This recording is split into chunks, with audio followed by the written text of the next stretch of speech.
dia. Bom dia para todo mundo, bom dia para quem eu não falei bom dia. Estamos aqui em mais uma aula de artes e o nosso assunto hoje está no nosso capítulo 8, lá do nosso livro, com o título O Espaço Musical e Suas Conexões, tá? Na página 86 até a página 90. Okay? Vou deixar para vocês aqui já no slide o link de um vídeo que nós vamos assistir, tá? No final da nossa aula. Vou deixar aqui para vocês, caso queiram acessar mais tarde, assistir outros vídeos também parecidos com esse, ok? Então, vamos lá.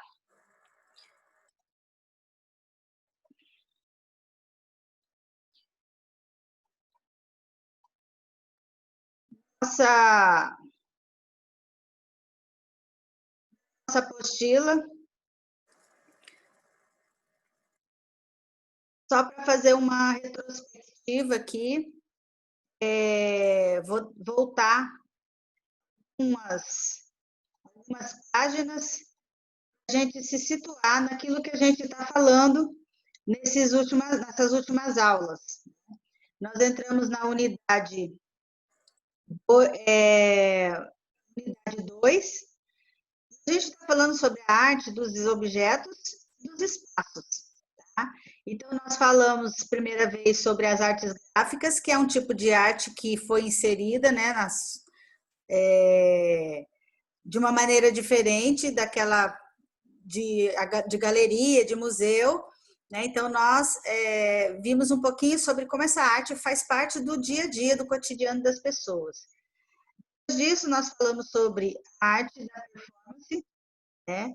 que é o tipo de arte que muitas vezes elas estão em espaços diferentes e muitas delas têm a participação da plateia, né, do artista, inclusive, como nós vimos na aula anterior, sobre esse vídeo aqui da Marina Abramovic, que ela faz uma performance em que ela está presente e a plateia também. Né? Bom, então, como nós estamos falando de arte, dos seus espaços, né, das suas diferentes formas, nós vamos falar sobre um pouco de música. A música, ela também tem algumas conexões, algumas variações. E nós vamos falar um pouco sobre esse espaço musical, como é que ele acontece, tá? Bom, começando aqui então, você já parou para pensar que a música está em todo lugar? Se prestarmos atenção, vamos notar que ela está presente nas ruas, nos ônibus, nas praças, em prédios comerciais, na casa das pessoas, etc.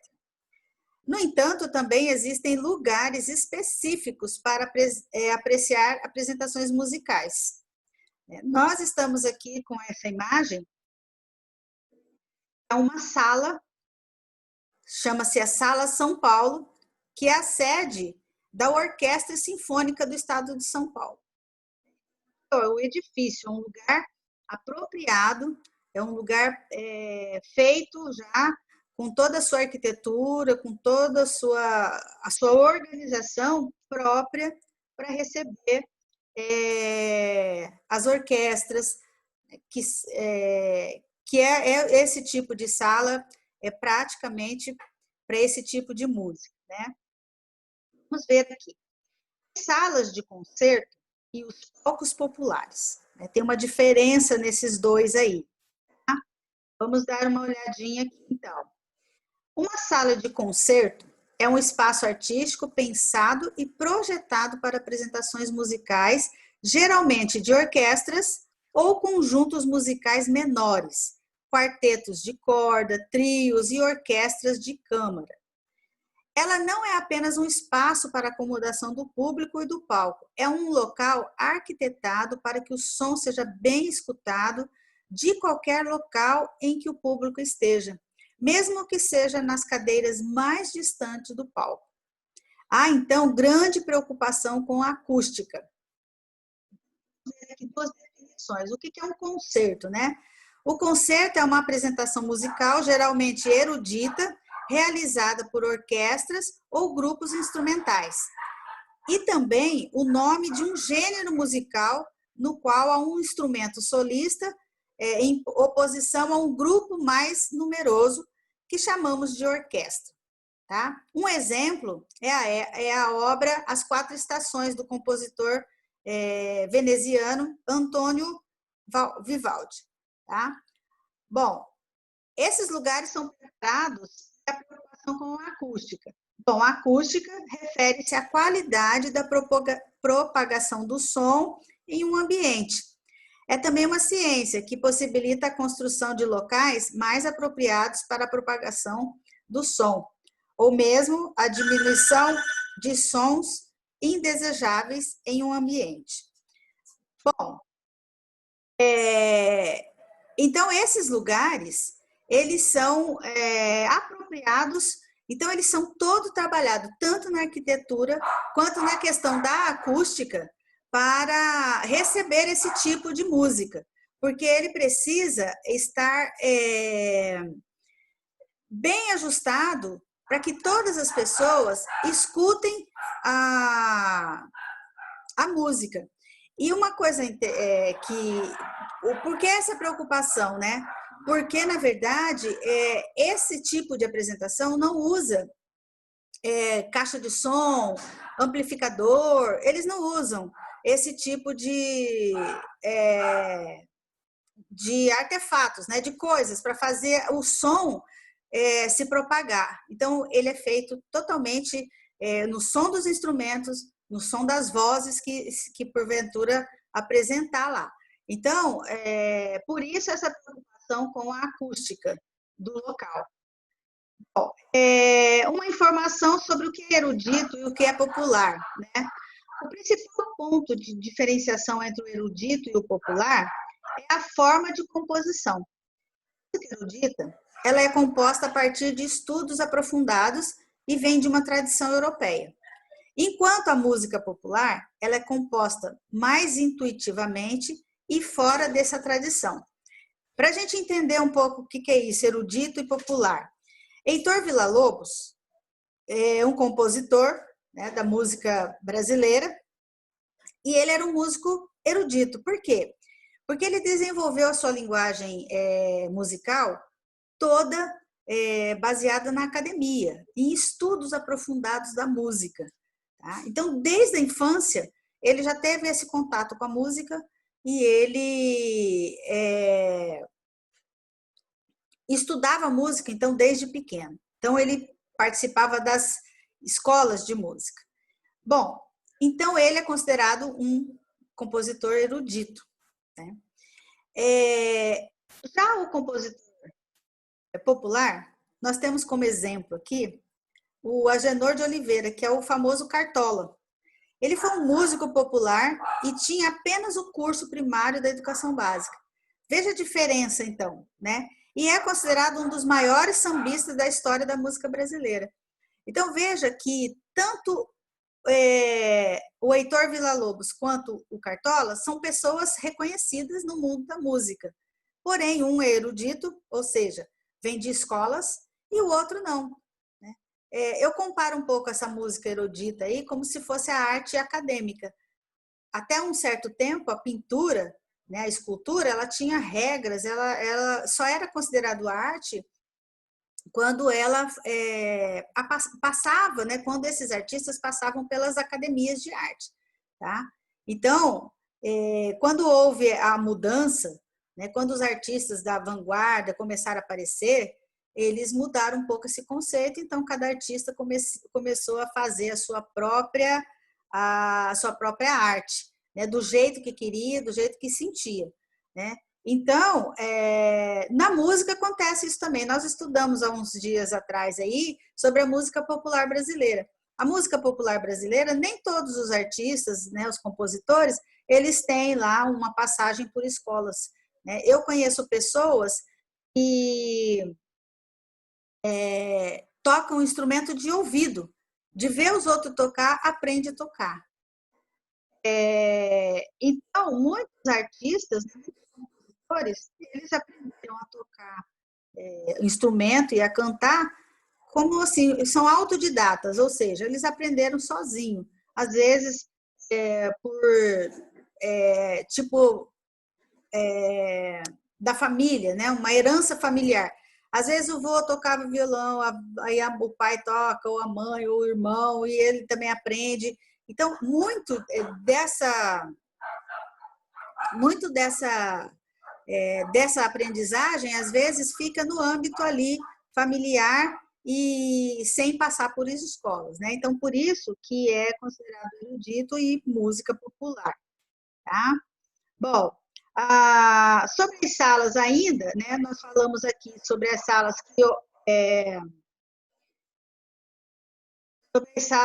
que recebem os concertos, né? E aí também nós temos aqui uma diferença, né? Falando que os espaços também existem os palcos populares, né? Que permite o uso de amplificação sonora.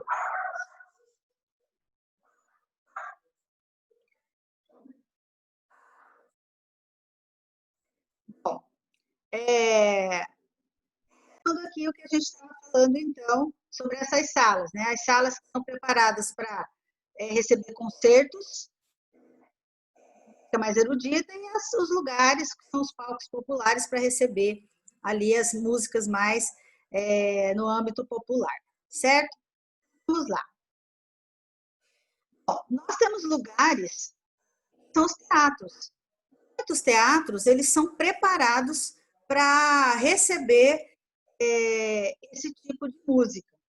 No teatro, geralmente, recebe as óperas. O que são as óperas? É um gênero musical e teatral que faz parte do universo da música erudita. As óperas são dramas musicados com presença de coro e orquestra.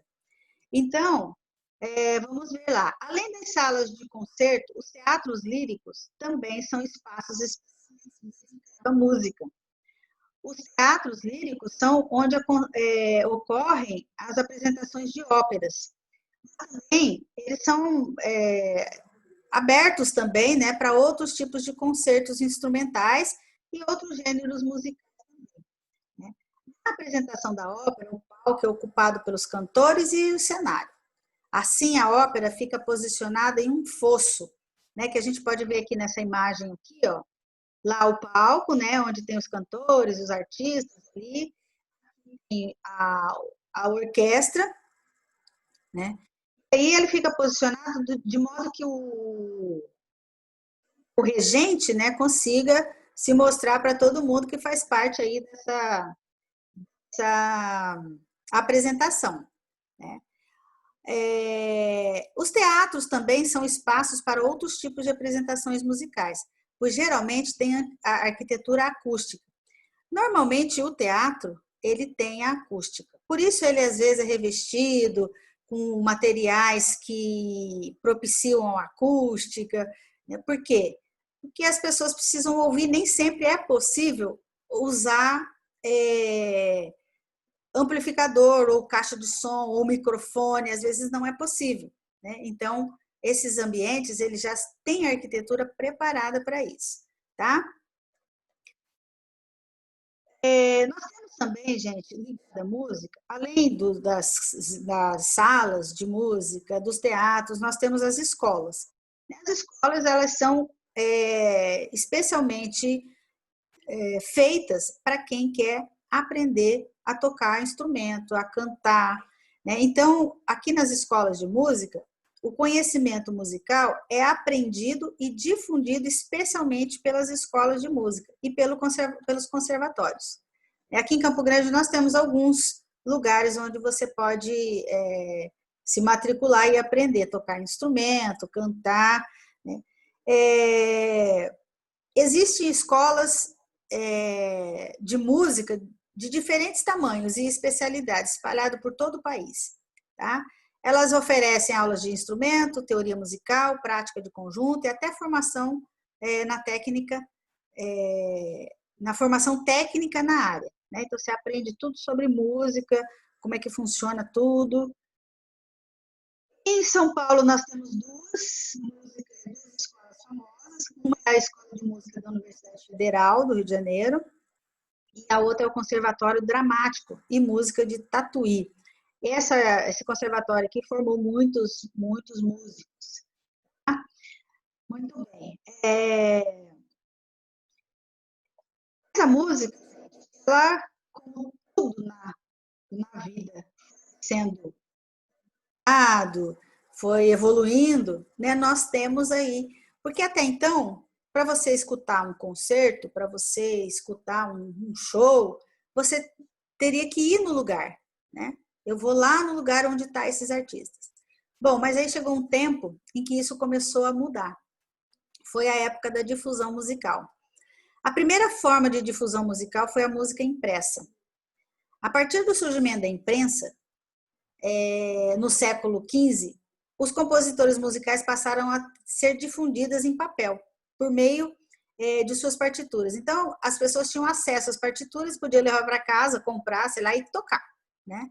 A partir do final do século XIX, surgiu uma nova maneira de difundir a música, por meio das gravações em disco de vinil e das transmissões radiofônicas. Desde então, as relações entre o músico e o público não foram mais as mesmas. Então, antes eu precisava, para ouvir aquele músico, eu precisava ir até um local, e nem todo mundo tinha acesso a esses locais. Porque, infelizmente, a questão da cultura, né, ela é muito cara. A gente percebe aqui, por exemplo, em nossa cidade, em Campo Grande, às vezes vem uma peça teatral, a gente não consegue assistir, porque custa assim, um horror, né? Então, nem todo mundo tem acesso a esse tipo de coisa. E isso sempre foi assim. Então, quando começa, né, quando vem aí o advento dessas questões das gravações, então eu já começo a ter acesso a vários artistas e eu posso escutar na minha casa, né? Então, aí foram criados discos de vinil. Alguém será que tem aí um disco de vinil em casa? Bom, eu tenho alguns aqui em casa. Bom, em 1877 foi inventado o primeiro aparelho capaz de reproduzir sons gravados, o fonógrafo. Tá? Que é essa imagem que nós estamos vendo aqui. Essa aqui é o aparelho, né? Uma foto dele. Tá? A partir de então, começou a se desenvolver uma música fonográfica, isto é, as gravações passaram a ser fabricadas, distribuídas e vendidas em larga escala. As indústrias que gravavam e comercializavam os trabalhos dos músicos passaram a ser conhecidas como as gravadoras. Como nós temos até hoje, as gravadoras, né, alguns artistas têm lá a sua gravadora, vai lá, grava, e essa gravadora é responsável por esse material no comércio, né? Bom, os discos de vinil possibilitaram a popularização de diversos estilos musicais. Estilos específicos de diversos países puderam circular pelo mundo, como a música clássica, o jazz e o rock americano, o tango argentino e a bossa nova brasileira. Então, pensa que eu aqui no Brasil não teria acesso a algum tipo de música lá dos Estados Unidos ou da Argentina. Né? Por quê? Porque eu precisava ir no lugar para assistir. Então, com o advento dos discos, eu posso ter qualquer estilo musical na minha casa para eu poder escutar. Né? É diferente de ver o artista, mas eu tenho acesso a esse tipo de música. Bom, aí a partir da década de 80, as tecnologias digitais foram aperfeiçoadas e a música passou a ser gravada por meio de computadores, surgindo então o CD, que em inglês significa compact disc ou disco compacto em português. Né? Então a gente já conhece, vocês já conhecem aí os CDs. Bom, nesse tempo também, uma outra ferramenta que surgiu foi o rádio. O rádio foi uma das grandes ferramentas potentes de difusão. Há mais de um século que essa tecnologia faz parte de nossas vidas. A transmissão de rádio é feita por meio de ondas eletromagnéticas propagadas pelo espaço. No Brasil, a primeira transmissão de rádio aconteceu em 1922, na comemoração dos 100 anos da independência do país, e se popularizou muito rapidamente, tanto que em apenas 2 anos já havia estações de rádio nas principais capitais do país. É interessante esse negócio do rádio, porque os artistas iam cantar lá no espaço, né, do rádio. Então, era um prédio, um estúdio, então os artistas iam lá. Então, meu avô cantou nas rádios, né? Minha mãe. Então, eles iam na rádio e cantavam lá do estúdio. E isso foi considerado, quando surgiu o rádio, foi considerado, então, a Era de Ouro, né? Que foi como o rádio se tornou um local de trabalho de muitos artistas, né? Porque não tinha televisão ainda, tudo feito por rádio. Tem gente que tem rádio até hoje, e a gente consegue até acessar algumas rádios através do nosso smartphone, né? Nós temos vários, e tem gente que, por exemplo, as pessoas que não tinham televisão acompanhavam, por exemplo, o jogo de futebol narrado pela rádio. E não era estranho a gente, às vezes, ver alguém no estádio assistindo o jogo e com o radinho ligado lá, porque os comentários, né? Mas até hoje a gente consegue acessar as rádios. Bom, e daí, como tudo culminou aqui na nossa grande internet, né? A partir dos anos 90, começou uma nova revolução para o compartilhamento de texto, de som, de imagem, que é o início da rede de conexão entre computadores à internet. Então, hoje, a gente consegue acessar, através da internet, qualquer tipo de coisa, qualquer informação, né? Então, inicialmente, os arquivos, eles eram muito grandes para serem transmitidos facilmente. Mas com o surgimento do formato digital de áudio, chamado MP3, os arquivos de áudio puderam ser compactados e compartilhados com maior velocidade, né? E depois isso já foi aumentando aí, né? MP4 e por aí vai. Então, as relações de comércio musical estão agora em processo de transformação. Não é mais necessário fazer download em um arquivo de música para escutá-lo em seu computador ou no seu smartphone. Já é possível ouvir música na internet por meio do streaming, que é um tipo de transmissão de arquivo mais rápido. Plataformas digitais utilizam essas tecnologias para transmitir músicas, né? Nós temos um bem famoso aí, que é o Spotify, né? Que todo mundo baixa esse aplicativo e aí tem acesso a uma lista de músicas bem grandes. Certo, pessoal? Então, hoje, nós vimos aqui como que a música tem os seus espaços apropriados, dependendo do seu espaço, do seu estilo, né? Em alguns lugares não é possível fazer um show que não tenha amplificação de som, microfones, em outros já é possível, tudo pela questão da arquitetura, questão da acústica, mas o fato é que a música, né, ocupou espaços físicos, né, como os prédios, e hoje ela está na palma da nossa mão. Nós podemos ouvir qualquer tipo de música, qualquer artista, pelo celular. Então, vê como que a música ela veio caminhando. Então, desde o tempo em que a gente não tinha acesso aos artistas, ou para ouvir a gente só podia ir no lugar onde ele estava, até hoje eu ter liberdade de escutar qualquer tipo de música. Ok? Eu separei um vídeo para vocês, para a gente ilustrar a nossa aula, tá? E vou compartilhar com vocês aqui.